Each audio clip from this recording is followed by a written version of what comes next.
Welcome to the Butcher Block Horror Podcast, where we exhume horror movies from the past and cut into what makes them so delectable. I'm Kane. I am JD. And I am Joe. And today we have a couple of guests from our brother, sister, uncle, weird cousin podcast, Brainworms. Blasphemy. Go ahead and introduce yourselves, fellas. I'm David.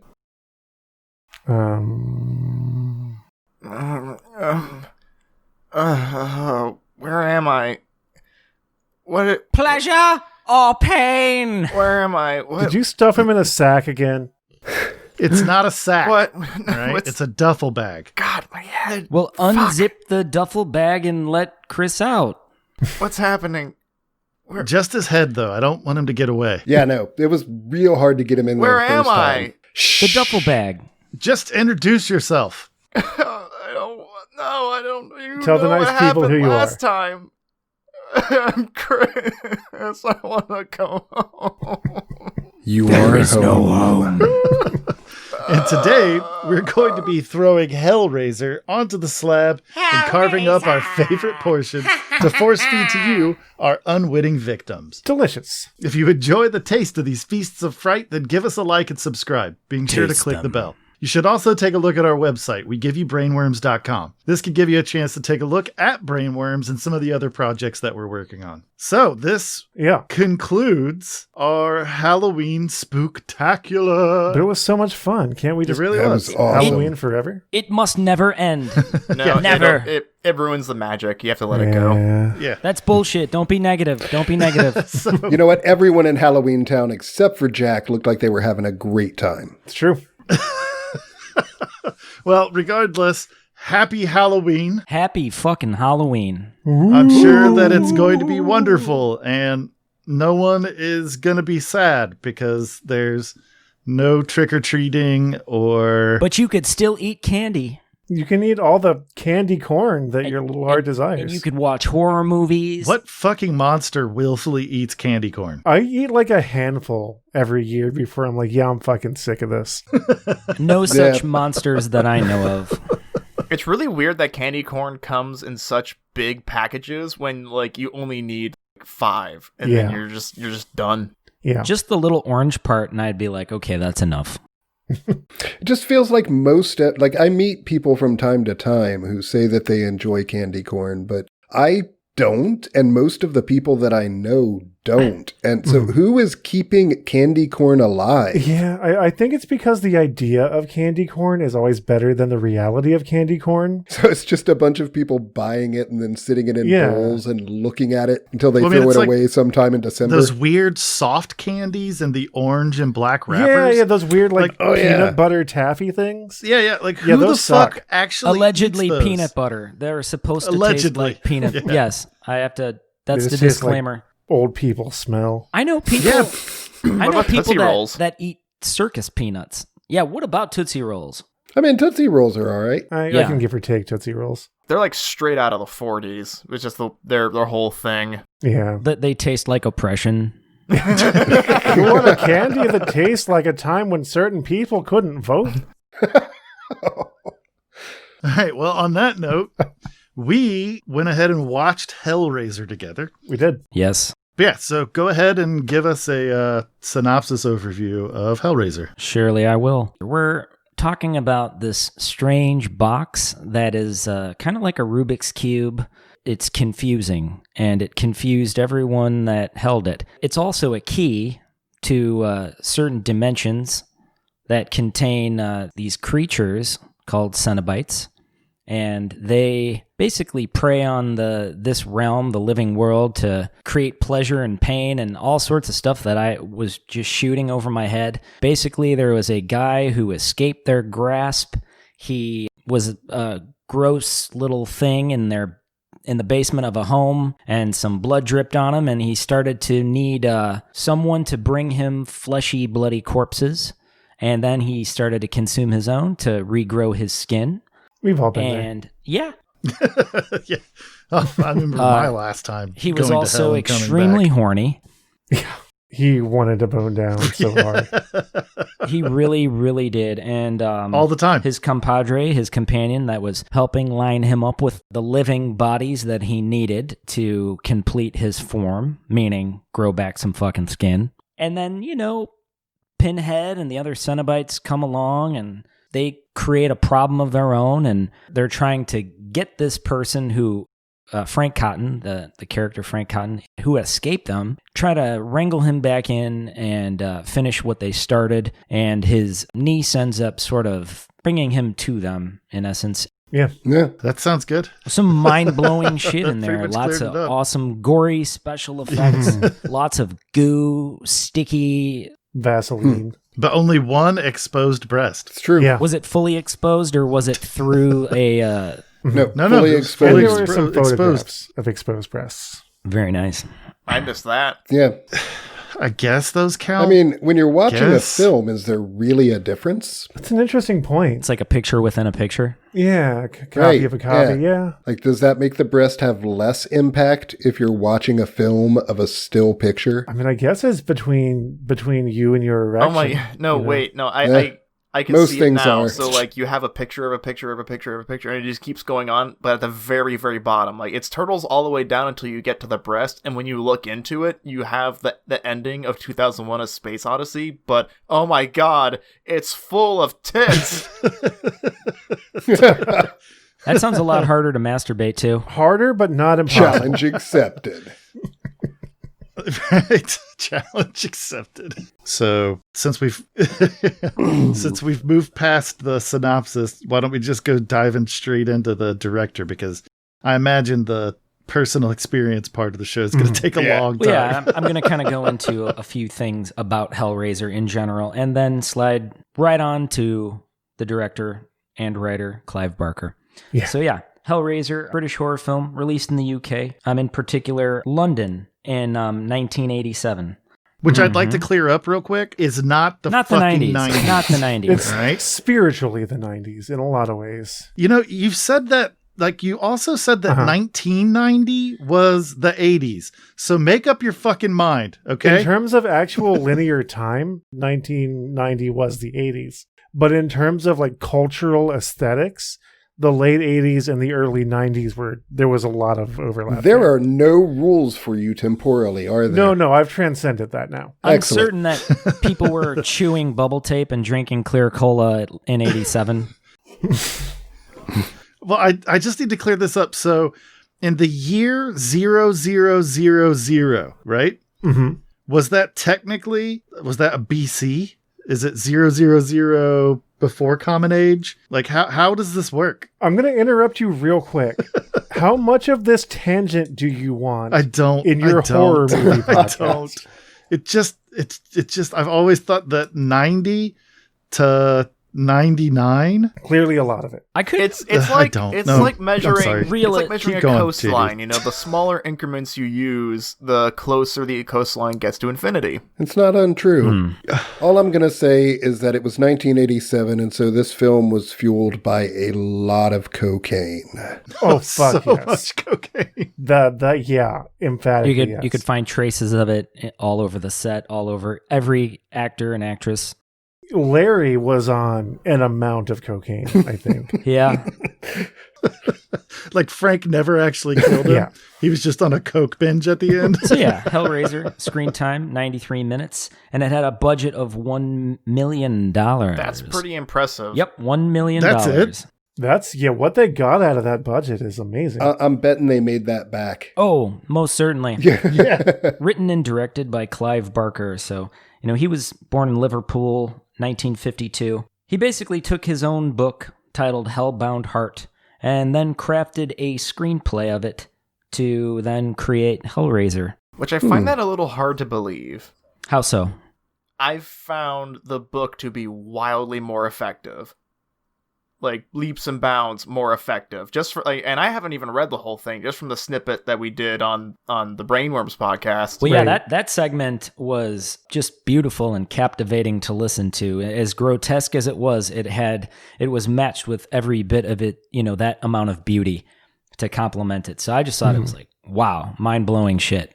Wait a minute, hold on. There's another podcast where you can listen to a sample of the book. Tell me about that. Yeah, Brainworms. Whoa. And are they available everywhere that Butcher Block is available, do you think? Most certainly. In fact, there is a website called WeGiveYouBrainworms.com where you can check out both podcasts. Wow. Oh, now wow. I know. I should check that out. Shameless plug. Anyway. Yep. Please continue. Clive Barker, he's just, one of my favorite artists. He's one of the most prolific artists I could think of. Visually, as a painter, an illustrator, just an image maker all around, an author, playwright, novelist, filmmaker, comic book writer, comic artist as well. Wears many, many hats, that Clive Barker does. He gained notoriety, though, in the mid-'80s with a series of the short stories called Books of Blood. There were 6 volumes of them, 2 editions. I believe there were 3 volumes per edition, something like that, between the years 1984 and 1985. But yeah, as far as his film credits go, he's responsible for The Candyman, which is based off of his story, The Forbidden, which was part of the Books of Blood series. I'm sorry. What was that book called again? The Forbidden. No. The other which name. is the Books of Blood series. No, the movie. Yeah, the Books of Blood. Candyman. Oh, Candyman. You broke up Stop several it. times. You see what he's Candyman. doing, JD. Well, I have to say it 5 times if I'm not mistaken. Say what 5 times? Yeah. What are you talking about? And be looking into a mirror. Yeah, the mirror Well- is important. Oh, JD records in front of a full-length mirror. That's fine. Nude. Yeah, completely naked. Incredible. In a kimono with my cock and balls tucked back between my legs, As you do. just to make that clear. So yeah, Clive Barker's early years. Is Goodbye Horses playing? Well, do you hear it? Listen more carefully. It's there. It's background. For me. It's for me. Anyway. Yeah, Clive Barker has a very interesting past. Past as a sex worker. He did had some hard times with his writing and would make up some of it income selling some ass. Nice. And you got to do what you got to do. It's hard work. It is. I mean, Yeah, but he wrote screenplays for a few different movies, Underworld and Rawhead Rex, if anybody remembers those. And he only directed 3 films, Hellraiser, Nightbreed, and Lord of Illusion. I have not seen Lord of Illusion. It's good. Oh, we are going to it's watch good. that together. It's good. It's Yeah. going to Yeah. happen. That sounds fun. But yeah, I enjoyed Hellraiser, and I enjoyed Nightbreed as well. no, Nightbreed is it's a fucking religion. I mean, Yeah. it's such a good movie. As far as the producers of Hellraiser go, we're talking about Christopher Figg, born in England in 1957. And his film credits include Heidi and the Adventures of Greyfriars Bobby, and then another film called Dog Soldiers. Interesting. Yeah. I've seen Dog Soldiers. And he also produced the first 3 Hellraiser films. Hmm. So yeah, should we jump into the cast of the film? Yep, let's go ahead. Let's do it. All right, so first character, Claire Higgins. She played Julia Cotton. She was the one fetching corpses or fetching the living to become corpses to help recreate Frank. So she was born in England, 1955. Did you have a question? I was just going to point out that she was collecting people to kill for Frank after stupping him once. It might have been time. a few Yeah. times. You never know. It seemed like Yeah. Or no, maybe it was it's- just I maybe think the it's one pretty time clear. was very impressive. Frank had the magic stick. I think that's what it was. So anyway, yeah. Yeah. He Lays had, pipes like a plumber. he had a mean spell over this Julia Cotton. He did. But anyway, she's an English actress, and she's known for her roles in Hellraiser and Hellraiser 2, Hellbound. And then something else called Small Faces, I've never heard of. And Weird, okay. The Golden Compass. Oh, Small Faces is actually a drama about gangs. interesting. Yeah, just a little side note on that. It's very different from what I imagined. Yeah. Yeah. Yeah. Yeah. So then there was Ashley Lawrence, who I think should have been named Christy, but instead they fucked up and called her Kirsty. So she was Kirsty Cotton. Well, that is the character's name in the book. All right, well, good for the book. Born in Los Angeles, California in 1966. Known for Hellraisers 1 through 3 And then later in 2002, she was in another of the Hellraiser franchise called Hellraiser Hellseeker. So those for seeking, that warm place. Mm-hmm. As you Go do. ahead and watch Hellraiser Hellseeker. So that's it? She was just in Hellraiser? No, she was in a psychological crime movie called Mikey. And then right back to horror films with a title called The Lurking Fear. That sounds kind of interesting, but I don't know what it is. She played Jenny Graves in a movie called Lightning Bug. And The Lurking Fear, in case you're wondering, is another Charles Band production. Okay. It's another wanna H.P. say- Lovecraft film. Beautiful. I want to say I may have seen that. Go on. Well, what kind of impression did it make? No, like I just have this vague sense that I've seen it. Other than that, Not a very deep one. No. Okay. She was also in a film called Red. Her character's name was Mrs. McCormick, and that was kind of like another crime thriller. So Ashley Lawrence is pretty much doing horror films and crime thrillers. That would be the Goldilocks zone of her career. Is Red the movie that had Bruce Willis and Morgan Freeman and a bunch of older actors as older retired special agents who go on one last mission? What movie? Red? Oh, the Red? I'm not sure, honestly. No, it's Brian Cox and Tom It sounds Sizemore. like you just Okay. described The Expendables or something like it, where everyone... Yeah, it was. I mean, it was. It also had Judi Dench. It was pretty good. Oh, right on. It was based on a comic book, but So another thing that Ashley Lawrence is, she's just so good is painting. She's a visual artist. And if you go to her social media, you can actually see the paintings that she's done. And they're really Awesome. fucking good. Yeah, I'm going to check that out. So the next character I could babble on about is Andrew Robinson, who played the character of Larry Cotton. Here's to you, Andrew Robinson. Yeah, and so, he was Julia's new husband that she was seeming to just be passing the time with. She didn't really have true feelings for him because, she didn't want her unfleshed friend to murder him. And he was an American actor, born in New York, 1942. And he was the Scorpio killer in Dirty Harry. wow. Yeah. Oh, what? Yeah. Huh. Oh, Clint shit. Eastwood movie. Yeah, he was referred to as Scorpio, the serial killer, which is kind of cool. Yeah. Yeah. And he was in Star Trek Deep Space Nine as Elam Garak. Oh, wow. Yeah. Okay. Right. But he was on the show between 1993 and 1999. And then later he was on 2 episodes of Star Trek Voyager. I tend to just talk about the sci-fi and horror shit that I've seen that these people do. Otherwise, I'm sure they've done other things, but I just kind of tend to ignore them. It's weird how many actors wound up in various Star Trek programs that were also in the horror movies that we covered. Yeah, I mean, horror and sci-fi are good friends. They go... It's just Jeffrey Combs. Yeah. oh, Yeah. Eric, fucking of course. Right. Well, I mean, I think it's important to discuss that Andrew Robinson was in Pumpkinhead 2 and Child's Play 3, I enjoy both of those movies. right? Yeah. Does he come across as just generally unpleasant in all of those? I mean, he was generally unpleasant as Garrick, so yeah, I guess Yeah, so. I guess that's just his energy. He's a little bit whiny in everything he does. Yeah, you could use an open hand slap. So yeah, arguably one of the stars of the film, Sean Chapman as Frank Cotton. He was that little pile of withering flesh and mucus that withered and slowly regained his grotesque form. I want to know who they got to play the spinal cord that stuck into the brain, because that's a hardcore role right there. They actually extracted the spine from a homeless person and then used kind of Muppet-style puppeteering to just manipulate it. That is absolutely I'm gruesome. assuming they gave it back Joe. when they were done. Yeah, they did. Yeah. Yeah, I mean, that would be rude otherwise. Oh, of course. Jeez. Yeah, you always give it back when you're Yeah, done. I mean, you're always So gauche. a series of complex surgeries away from making a Hellraiser film.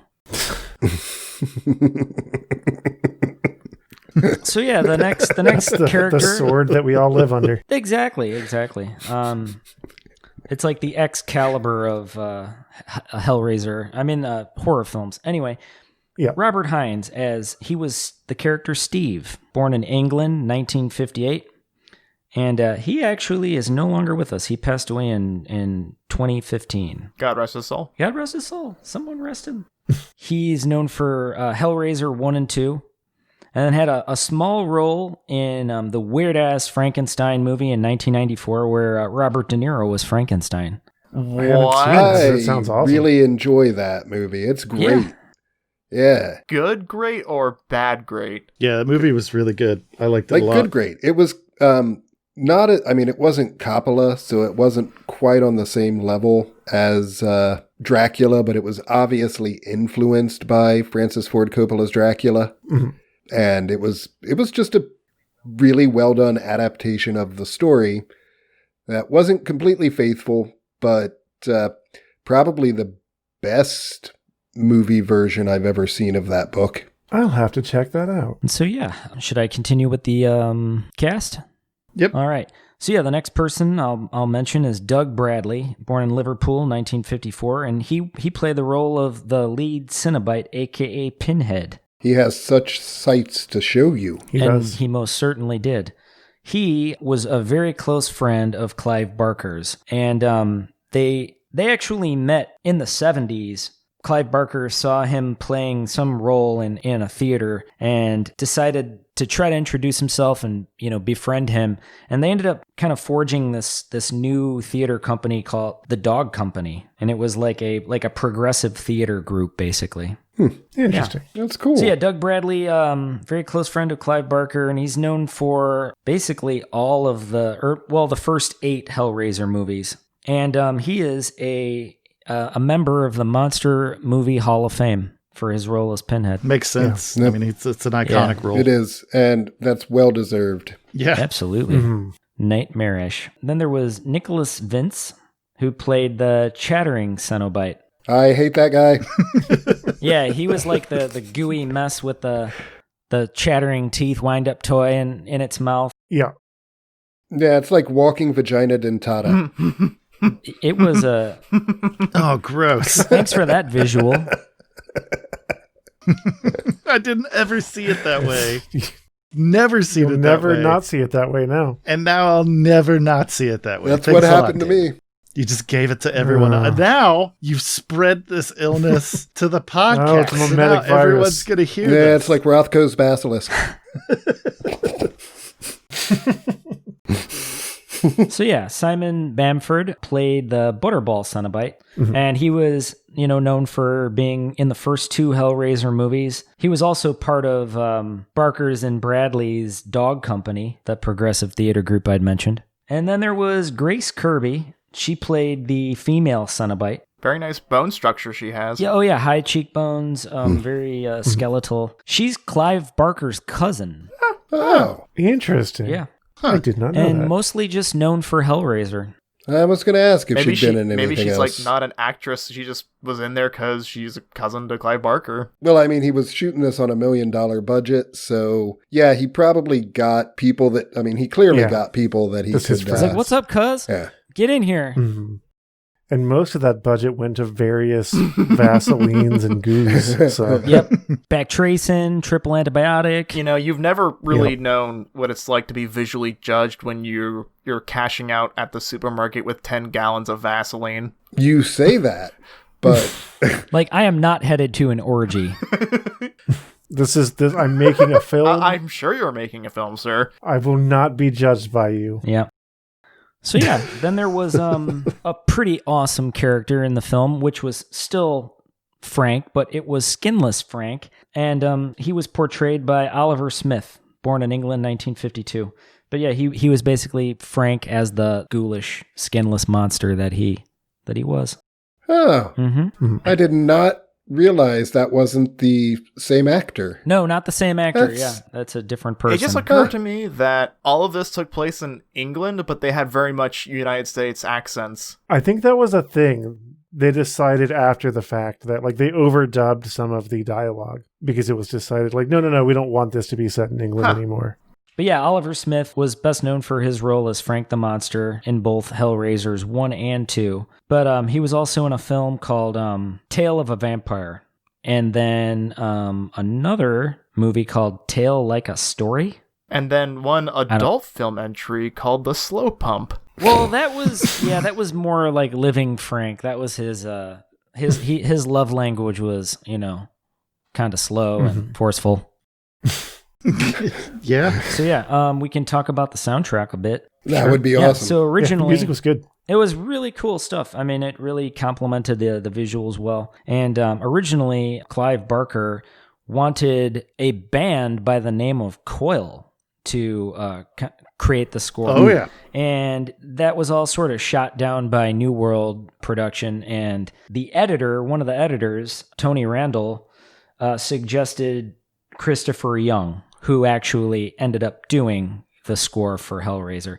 And he was born in New Jersey in 1958. And he did a lot of cool scores for a lot of cool horror films. I'll name a few.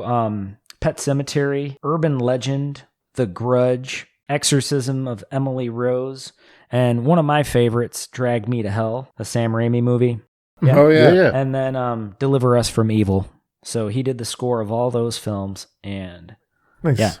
pretty incredible.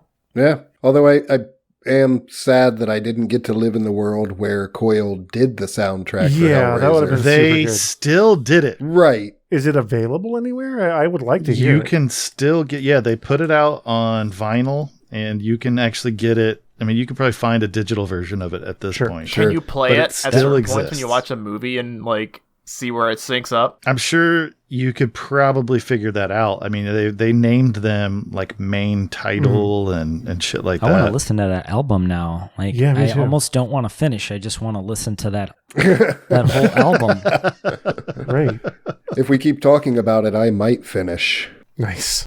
Oh, So somebody mentioned the fantastic cinematography during the watch party, and that was all done by Robin Vigean, born in London, 1939. Astrological sign Leo. No, I'm just throwing that in there to be funny. Anyway, he did a lot of cool shit. Did the cinematography on Raiders of the Lost Ark and Indiana Jones and the Temple of Doom. Just to name a few. Oh, just some small things. that's- Yeah. Obscure films. just a couple of little those things. are pretty Nothing major. epic and awesome. So then I'll just go ahead and start to unfold the wonderful special effects that we just observed. And those were all done by special effects artist Bob Keane. Was he given a medal? He could have been. He could have been knighted should've, for that yeah. shit. That was He should definitely. some work. He should have been.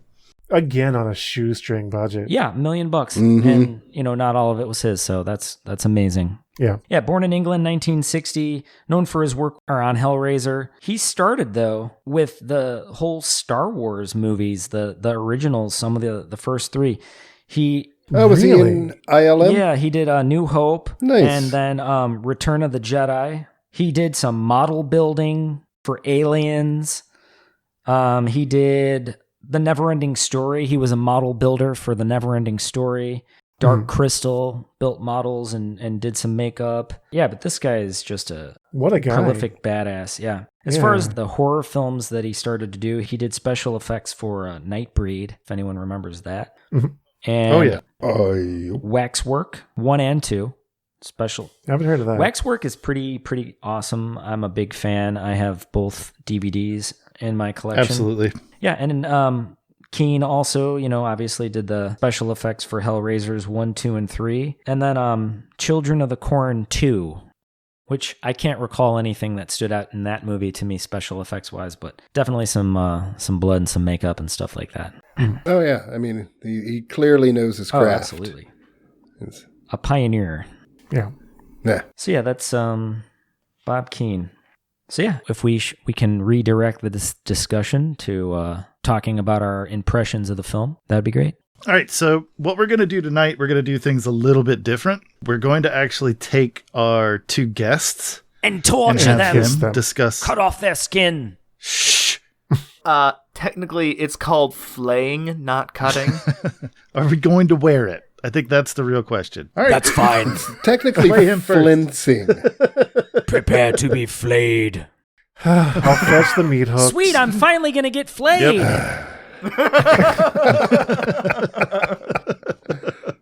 But yeah, so we'll we'll start with Chris, and then we'll go to David, because that's what I want to do. And then we'll do our normal routine. And then we'll attach their Joe. nipples together with hooks. Yep. In the spirit of Hellraiser. So I just Chains between the hooks, correct? So basically, you tell us your personal experience. So that's just like when you first watch the movie, that kind of stuff, and then things that pop out to you that were interesting to you. And then you finish it off with something you would like to kind of throw out for discussion with the group. Okay. Immediately, the first thing that jumps out is visuals, of course. It's a no-brainer. Mm-hmm. Bob I'm King? not sure if they intended for this, but like the way that the stop motion, when there was stop motion, was used to make things more eerie. It was as if they kind of understood that in a meta sort of way, and I thought it was great. Mm-hmm. I mean, stop motion just always looks creepy. It does. It does. I love the aesthetics of everything. The pacing is all good. Well, held my attention. Well, as much as my attention that that we had while making quips. Yeah. Was this your first? This wasn't your first time watching this film, was it? It was the first time in a long while. Okay. Basically, the only things that I remembered was the first incarnation scene and the Jesus wept part. Well, how can you forget? Jesus wept. Yeah, overall, I do like the movie. My final note, thing that I would like to be discussed is I do find the Cenobites to be wildly less effective in the movie. Cenobites. Like, in the introduction in the book, they are portrayed not really as, like, evil things. Like, they're not, like, setting out to do bad stuff. They just inhabit a different dimension. Like, they're not human. They may look like it, but they're far from it. Mm-hmm. Yeah, they're reactive. Yes. I think is the major difference. When you just make them evil, it humanizes them a great deal. And it kind of roots them in our perception of how we... I see what you're saying. Like, of how we look at the supernatural. Whereas before, you have no idea what their intentions are. Like, what are they doing? Where do they come from? But as soon as you say, like, oh, they're evil, they're demons from hell, like, oh, well, I know what that is. Right. Them being not good, evil, they're just entities, sentiences, doing things, and you don't ever want to get wrapped up with them in any way, shape, or form. That I find far more terrifying than just demons that you can solve a box and point it at them and blue sparks come out, or yellow sparks come out, and then they go away because they're movie villains. So Sperm-shaped sparks. So yeah, very, very distinctly sperm-shaped. In that sense, I found the ending to be very lackluster. I thought the ending was a letdown too. It is the weakest part of the film. Yep. Still like it though. Don't get me wrong. But that's the thing that I find hard to believe in terms of Clive Barker really directed this, because this is the last part of it feels like studio intervention hardcore. Like, no, we need villains to be defeated. Yeah, do you know, JD? I don't know if you saw anything about studio intervention being a factor in this. If there were things that I know someone had mentioned earlier that it was initially filmed and then overdubbed. So was there like a focus group that said, we've got to make these changes? The biggest changes that were made were to go from an X rating to something that was more presentable and R rated. So there were scenes edited and the thought process into a lot of it had to change to become acceptable to a crowd that they could promote it to, because they weren't willing to release it with the X rating. That's as far as I found, research wise, but it doesn't really answer your question, but parts of that might possibly answer it in a way. Sure. Yeah. I feel like that's like, oh no, it can't be X-rated. We have to tone it down. I don't understand that form of censorship, even from like a religious perspective, because like the whole point of the movie. Well, it's not about that. X-rated movies don't get shown in theaters, so they couldn't have made their money back.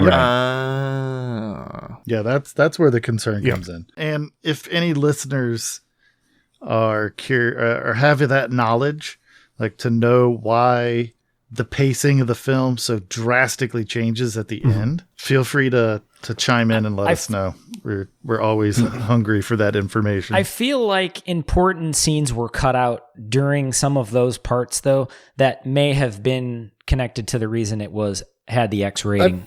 I've thought for a long time that the ending of the film felt like it was supposed to just end with the Cenobites reclaiming Frank and the gorgeous, glorious explosion. Yeah, and then just Kirsty and Steve walking out with the box, and potentially leaving that sort of unspoken. Well, now they're going to be tempted by this thing and possibly seduced by its evil, etc. And I think, again, speculation. I've never heard this anywhere, but it just feels like they had to add in more because I agree. They wrote a happy ending. Right. Well, it was as if they were like basting you with all that extra shit to set up the sequels. But then ignored it completely in sequels they made. So yeah, because you never see that weird devil dinosaur skeleton was that supposed to be Leviathan? Sure. No. The little crazy baby scorpion on rails is the engineer. Yep. But the dragon thing, I guess, is I don't know what it's supposed to be. Satan, Leviathan. Beelzebub. What if all homeless people are just bone dragons? Headcanon accepted. Also, be right back. Have to sell all of my belongings and go live on the street. That's the only way you can become. Yeah, clearly, so you can become a it's my bone path dragon. to success. And just you have to eat crickets live crickets. Well, do you have to eat crickets to become a bone dragon, or does becoming a bone dragon mean you have to eat crickets? Is my question. There we go. That's into the it's like out a into the Zen ether. Cohen. It is. All right. Well, all interesting stuff there. David, why don't you go ahead and talk about your personal experience with the movie, and then let us know if there's anything that kind of has dug at you that you would like to put out there for either us to try to figure out something or listeners. So I've long loved this movie. I think I first saw it. I was definitely a teenager, 15 or 16 maybe, and immediate instant impression, found it really, honestly, just strangely erotic. I think that was intentional, very much so. A lot of the stylistic choices, and we've talked about how fucking sumptuously and gorgeously shot it is, and it's such a pretty movie. I saw the film multiple times, and then in my late teens or early 20s, I discovered that it was based on a book and read the book, and that has become so intertwined that it was almost odd watching the movie again and not seeing those parts that I had sort of just overlaid. You know what I mean? Like you superimposed your imagination from the books into the film in your memory. And then you were like, why'd they cut those scenes out? And also just having the greater, because I think if there is one criticism I would give of the film overall, it's that they don't do a great deal of effective world building for the monsters. And maybe you could say, it's a cheap, low budget horror film. Nobody cares. They're here to watch people get killed. And sure, there's an argument to be made for that, but they were obviously trying to do something artistic. They were obviously trying in some way to tell a story that had some weight to it. And I think that, Frank finds the box by paying some sketchy guy a whole bunch of money and then opens it. And we never hear what all of this is completely out of context. They never even tell you that these things are Cenobites in the film. Or that they're the Order of the Gash. Right. No, Frank that's right. says that they're You're Cenobites. Right. Yeah, he does. Which just means traveling religious person. But I feel like, but besides the tacked on ending, the complete lack of any sort of real understanding that this is what these creatures are, where they come from, all of that depth without it being there, it's just kind of silly torture porn. And I think, JD, you were asking during the watch party how he came back to begin with. It's actually because he masturbated in that room and a little bit of his spunk sunk in and soaked into the wood of the floor. And his brother's blood just happened to spill in the same place, and there was weird leftover hell energy that brought him back. Wow. Like, did it what a coincidence. forcefully bring him back, or was he in a constant state of wanting to escape, and through some kind of arcane whatever, that mixture gave him an opening? Yeah, basically it created a gap that he could pry through. Yeah, that's all you need. Blood that's all and you semen. need to bring dead Frank. See, those are the ingredients for a whole lot of Get things. a urinary tract infection and kill 2 birds with 1 stone. That's true. Well, the semen was already outside of the body. It was just waiting for some blood to touch and It's true.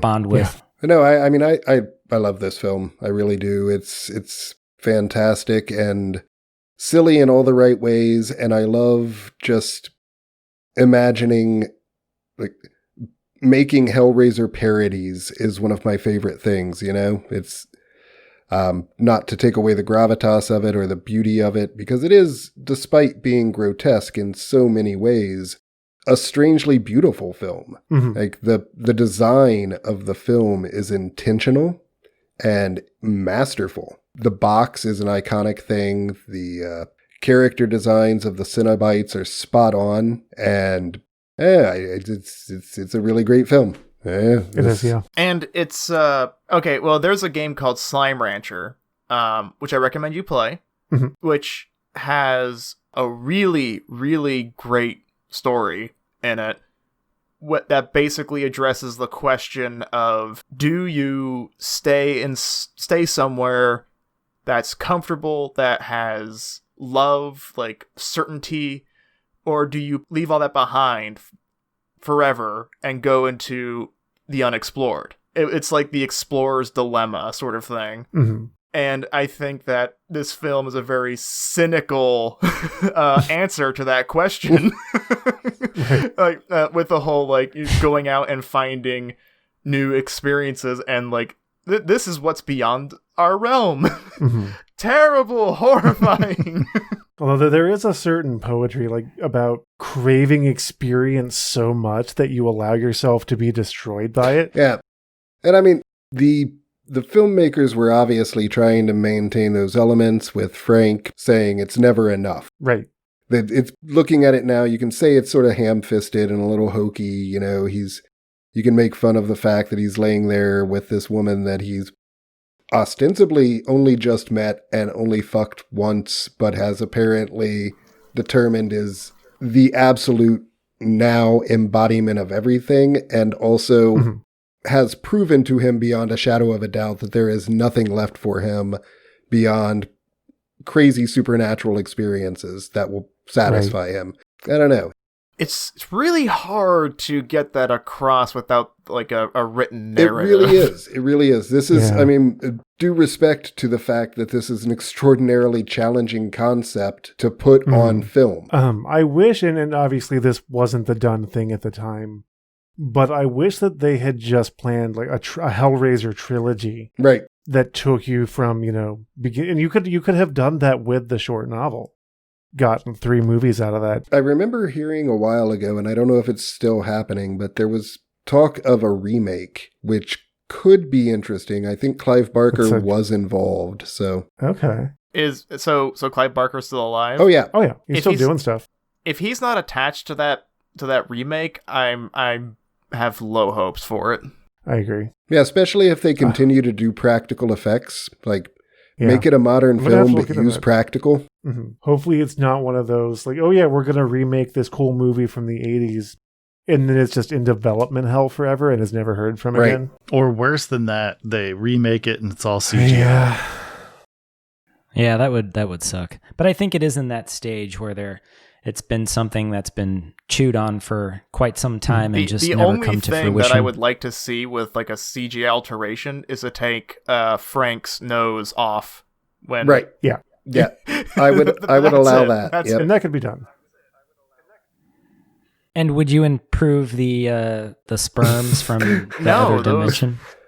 Were just absolutely They did their job. I mean, little known fact, those are actually practical effects. They just went into hell and got demon sperm. Yeah. Mm-hmm. Which I imagine once you harvest enough spines, then, opening a gateway to hell is pretty on the table. You just basically build it out of the spines. Yeah.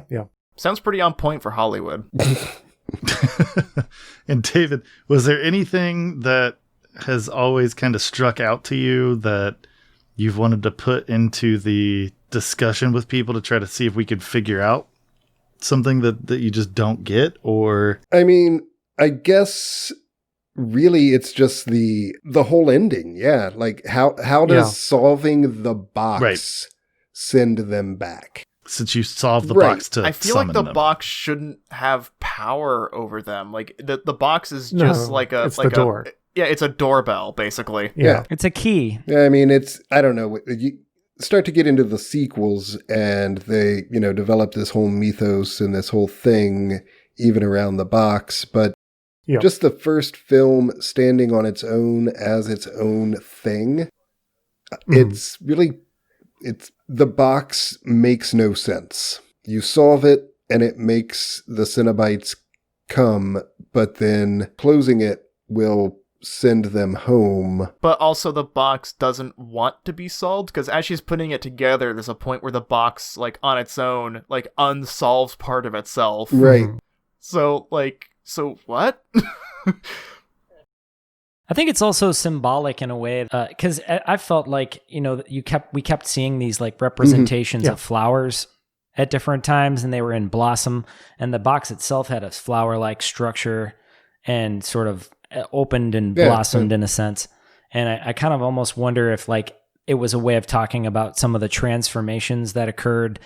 Some were like really grotesque transformations, and then some were like character transformations, like Claire finding out that she gets a kick off of murdering people. Yeah, and also I would say her hairstylist got a kick out of making her look like a like a she was like pop 2 rock murders star away from Super Saiyan. Or Bride of Frankenstein, right? an extra or murder Ziggy. away from being like in Thunderdome, that Mad Max movie. She was close. A little dirt on the face right there. All right. Well, Joe, why don't you talk about your personal experience with the movie? Yeah, I actually had the inverse of David's experience in that I found the book when I was probably 14 or 15 years old. I graduated from Goosebumps pretty early, and I wanted, so I was reading like Stephen King and discovering all these, Dean Koontz, and I stumbled into Clive Barker and read the book and liked it. And then years later, probably like 2001, I just saw the movie in a Blockbuster. I'm just going to date myself hard with this whole monologue. And it's like, what? They made a movie? I didn't know that. And then watched it, loved it. It didn't occur to me at the time that the devil dinosaur at the end was kind of corny. I didn't realize that until much later in life. And then I was in a video editing class in high school, and I got in trouble for trying to sneak scenes from Hellraiser into a project to make a music video. Oh, that's awesome. Who would care enough to, like, you're in trouble, mister?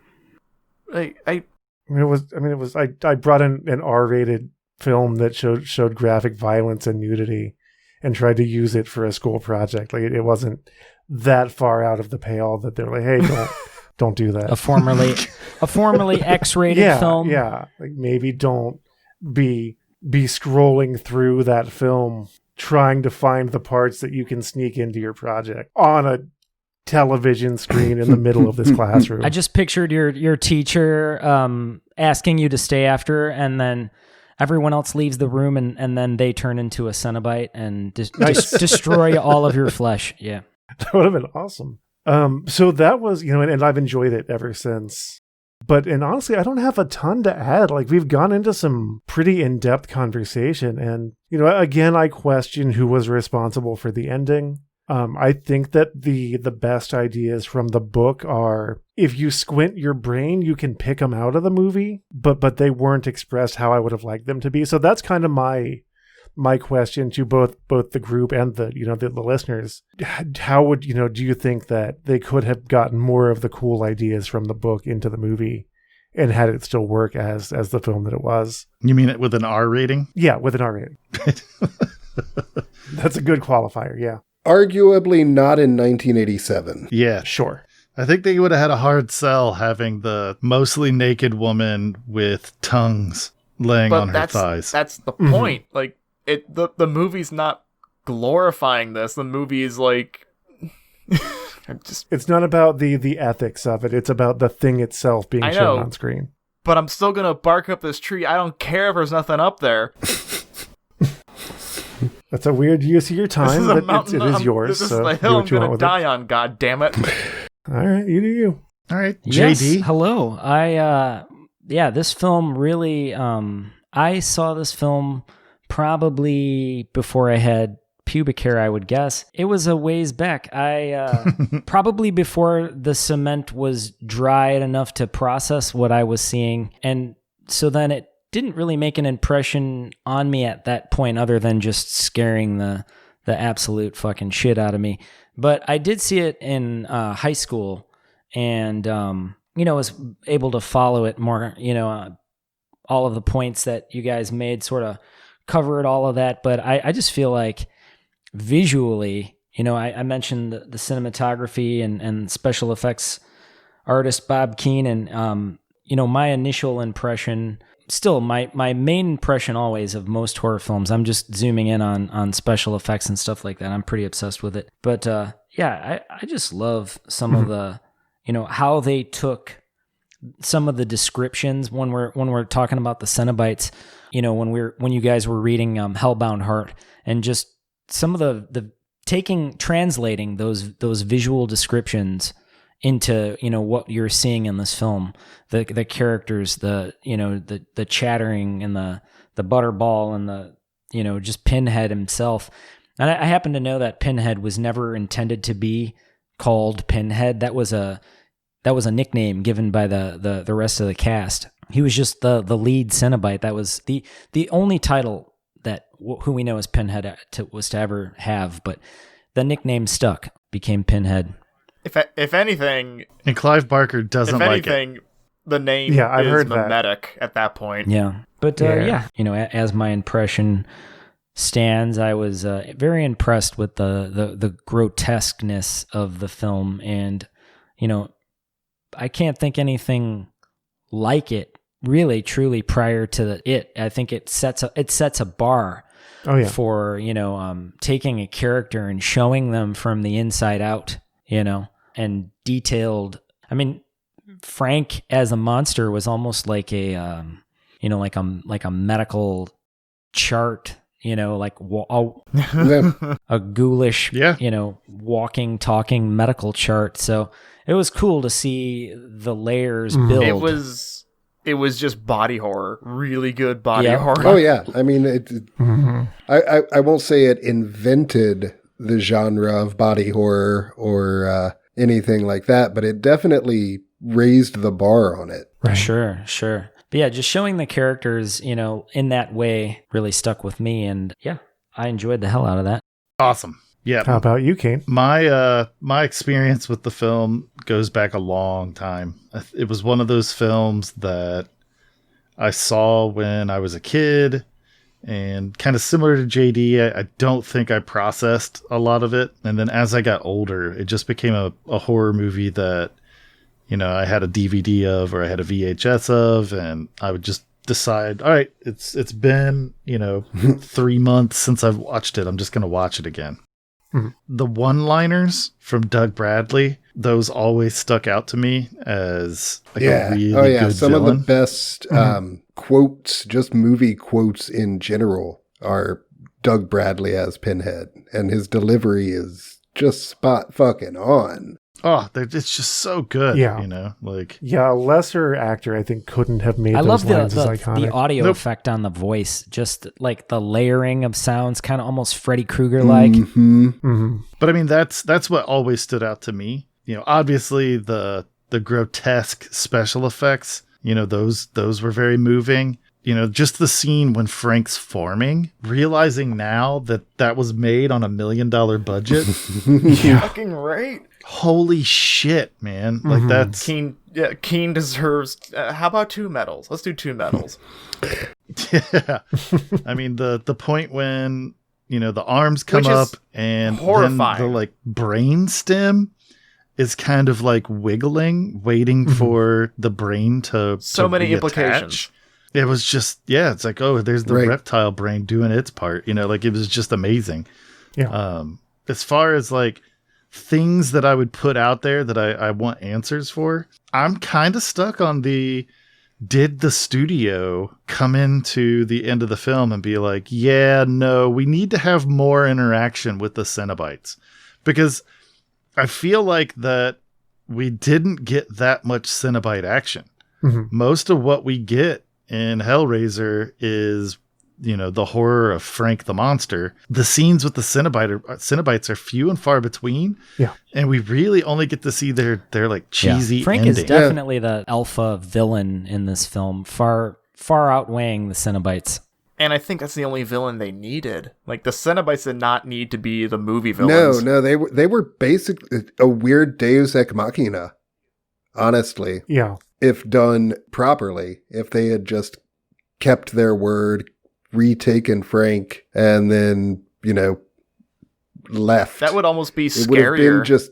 it's terrifying and unsettling. Yeah. Well, I mean, just the line of, Doug Bradley being like, these sights are not for your eyes. And then the door opens and then she's supernaturally shoved out of the room and then it just closes. And then you hear that's screaming. Yeah. Yeah, they could have just ended the movie if they had handled it that way. That would have been a very satisfying ending. It would have. It really would have, because it would have, and I'm sure we'll end up talking about it at length down the road. But in Hellraiser 2, you see that kind of, like, in nerd terms, lawful evil behavior when the autistic girl finishes the puzzle and the female Cenobite is getting ready to chop her up. And Doug Bradley's like, no, hands do not summon us. Like, that's it's intent, it's desire that summons us.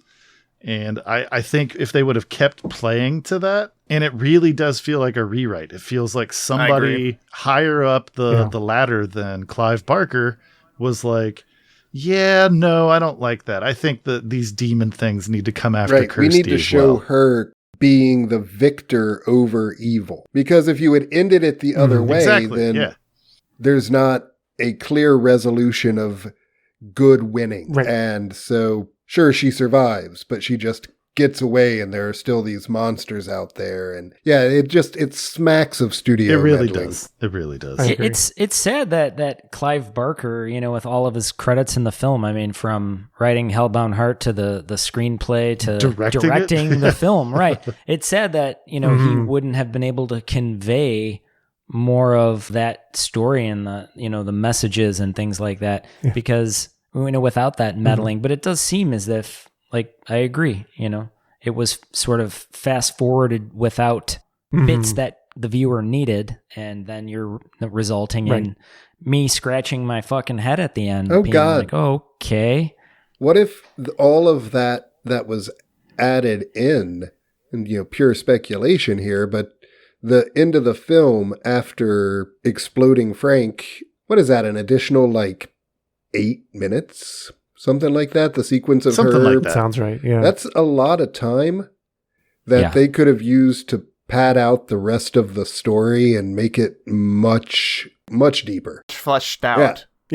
To use a very appropriate term for it.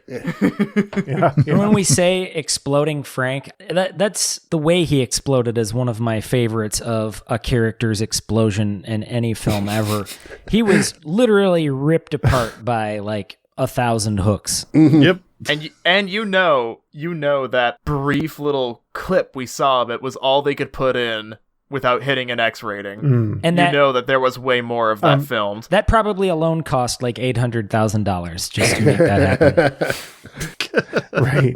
JD, can you give me, I don't know how much time we have left, but can you give me your top, say, 3 characters exploding in movies off the top of your head? Well, Because you were very definitive that was your favorite one. Moment of any character exploding was I forget her name, but it's in the movie Slither, where there was a woman in a barn and she was like being fed dead possums, and she was essentially like about to birth all of these alien creatures, and she exploded with these alien creatures. They looked like little pork tenderloins, like, slimy type of tadpole looking things, and they just come out everywhere, and it was incredible. And so that was my number one character explosion. Sure. Okay, sorry about that tangent, but you just sounded so sure that it was like you had thought about it. I was curious. My top explosion isn't in a horror movie. It's in RoboCop after the redheaded guy gets doused in acid and he gets hit by a car. It's the most satisfying wet plop of an explosion of a body in any movie ever. It's so good. I think my favorite guy exploding on film moment comes from Monty Python's Meaning of Life, and the yes, nice. It's only a wafer thing. The remake of Rambo had some good exploding body parts in it. That movie was gory as fuck. That was like almost horror film gory. Wow. It was like somebody would get hit with like a flaming explosive Wait, arrow. remake?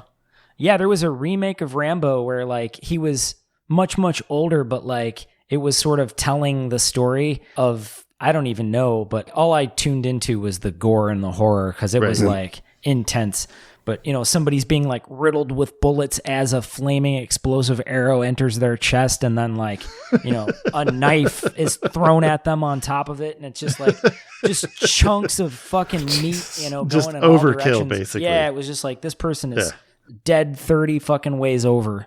Well, I do think it's a good thing to note that, I don't know if I mentioned it before, but the guy that played Larry was also in Cobra. Oh, little sly connection. Yeah.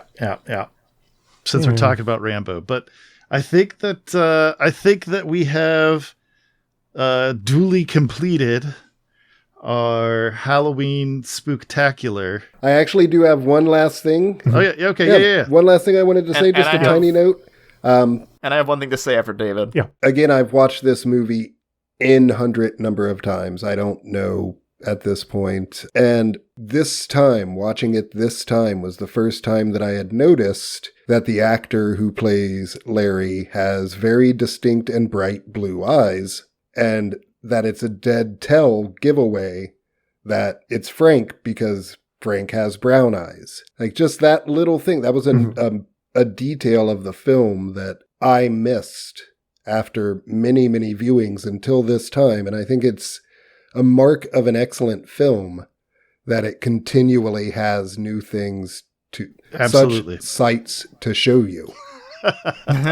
In case there is a listener who has heard this but has not seen Hellraiser, what David was describing was that Frank was actually wearing the character of Larry's flesh like a full costume, and the dead giveaway that it was indeed Frank was that his eyes were brown. Okay, so I was raised in a very sheltered religious environment, like homeschooled and all that nonsense. So there was a very specific point in my life when, just through the wormholes in YouTube, I came across gore scenes from horror movies that I was not allowed to watch when I was younger.